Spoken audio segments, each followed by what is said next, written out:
It was nice to see the ball go through the basket against San Diego Christian. I'd like not only the fact that we won the game, but I thought we competed at a really high level, which was extremely important. Far from perfect.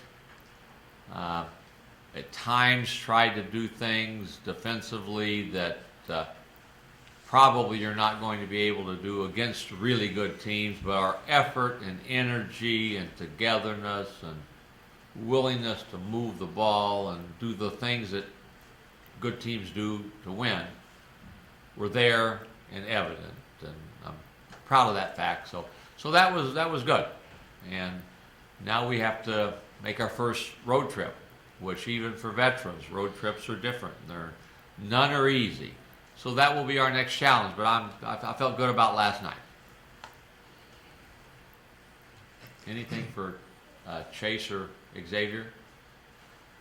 Chase, after that Syracuse loss, coming back, getting that good win, well, it always stay in the back of your head, that Syracuse team, how tough it was, even though you beat teams like Center Christian the way you did. Say that again?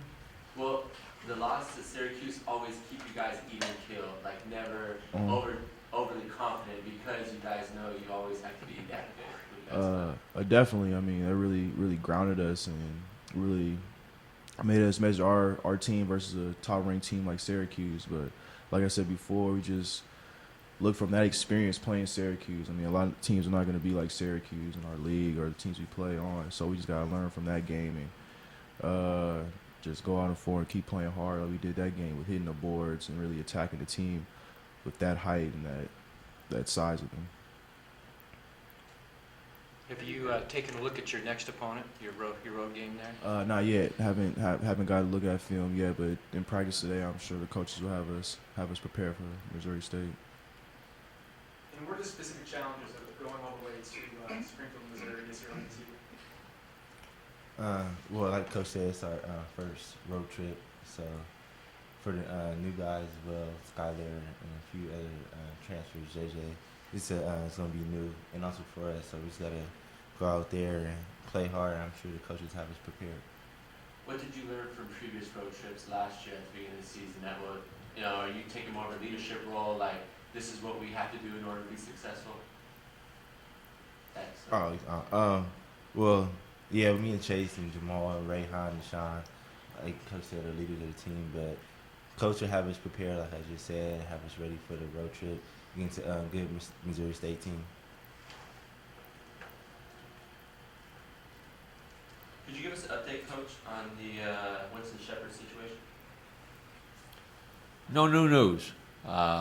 So we're waiting, as I said before, as Mike May had said in the release, we filed an appeal and we're waiting to hear, and we're hopeful that we will get some type of an answer before we leave on Friday.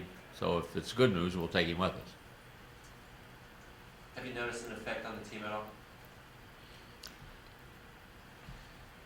Well, we didn't have him to play, obviously, and that means the seventh guy becomes the sixth guy, and so on. So, we'll be fine, and Winston will be fine. Coach, it's never easy to lose anyone for any period of time, but do you feel like the timing of this right now is good, being able to have him back for USC and UCLA? The timing's never good when you have players that you're counting on that can't play. What it does is it allows opportunity, more opportunity for others, and that's good. If we win, it's good.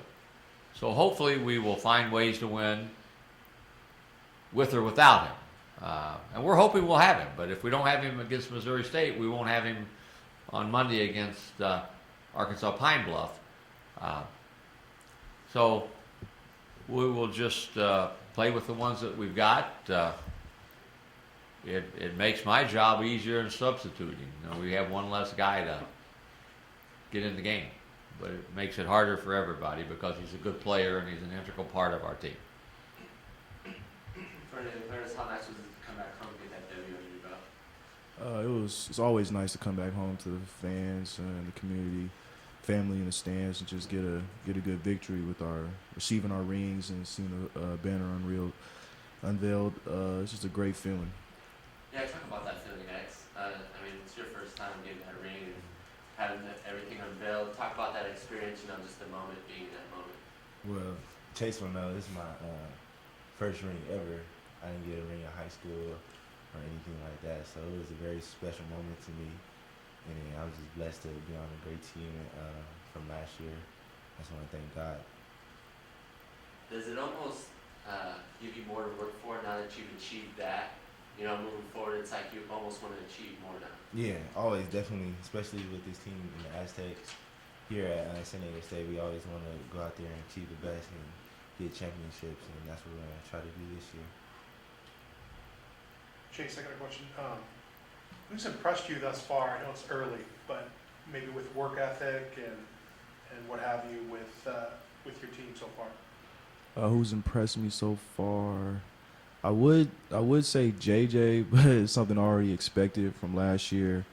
But really, I would say Dwayne. DP is really impressed me with his activity, with his defense, and his energy. When he gets on the court, he gives 110%. And I just say everybody's been improving from the freshmen to the transfers. We're all just gelling together, and everybody just making improvements. And that's what we have to keep on doing each and every day in practice. Just keep on getting better. Coach, how was that moment for you yesterday? Watching your players with their smiles on their face, receiving those rings, watching the band reveal. It never gets old. It never gets old to recognize success in a very good season that we had last year. So it was fun, and our kids. I think most of them had got a glimpse of what the rings looked like, but they hadn't held them in their hand, and it's a nice special moment, and it will be something that they will be able to reflect back on with great pride as time goes on. And we talked about this needs to be added incentive to have this not be their last, that there's more to come. But it was fun, and I'm sure all of us reflected a little bit on a moment or two as the banner was unveiled, something that happened a year ago that allowed us to be able to hang that in a tough league, right down to the wire, to be able to do that. So it was neat. Coach, what do you remember about the last time you went to Missouri State, about that trip? I remember that I'm the only guy that used tickets. I had family and friends from the Midwest that all came, and I also remember that Brandon Heath did what Brandon Heath can do. It was an NIT game to get a chance to play Syracuse the first time, and Brandon made a spectacular basket to allow us to win the game, and it was immensely exciting for us. You weren't there, were you, Chase? No. I think I was the only one of the three of us who was there, and it was very, very neat. People say it's a very hard place to go play. Why is it? Is it a tough arena to play in, or is it? At that time, I think the arena was relatively new. Even though maybe you would not say recent history has been really good.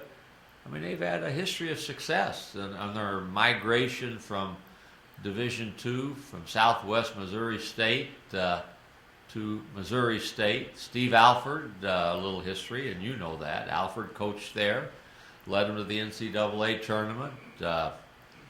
Barry Hickson was the coach at the time. He's now coach at Southern Illinois University. Sometimes strange things happen. He got let go, goes to Kansas, and now he's back in the league with a different program. But I think they've got a loyal group of followers that are used to success. If I could think out loud, maybe Mike May can help me, but would you go back and look and see, were they in the national tournament, Division II national tournament in 1967 when San Diego State played in Evansville? I think they were. And I think I was a seldom used reserve on the Illinois State team that played them. But I don't remember that. I remember the coach didn't like me and didn't play me enough. I do know that. Anything else? How difficult is it to prepare for a team that's lost 3 of its top 4 scorers, and they only played 1 game this season? Well, they played more than 1 game. They played 2 exhibition games and one that, for real, we're one ahead of them. They have a young team, and they're, what little I've read from publications, I think they're 4th or 5th, maybe somewhere in there, youngest team in the country. They got 2 redshirt freshmen that are very good, so you can't really count them as freshmen. I think that adds a little bit to the deceitfulness of it. Even though they're freshmen, they're not freshmen. They were there last year, but they have 2 true freshmen that start that are good.